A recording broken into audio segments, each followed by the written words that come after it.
ഞാൻ തോട്ടത്തിലുണ്ട്. നാളെ മലപ്പുറത്ത് 2 ക്ലാസ് ഉണ്ട്. അത് കഴിഞ്ഞാൽ നമുക്ക് മീറ്റ് ചെയ്യാം.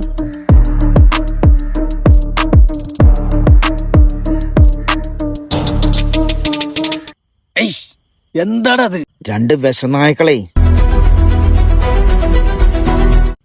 കൊരവള്ളി അങ്ങോട്ട് കടിച്ചു പൊട്ടിച്ചു.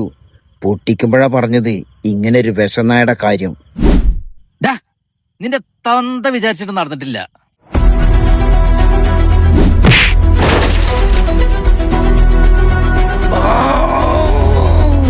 അന്റെ പുല്ലും പൊടിയും കൗൺസിലിങ്ങും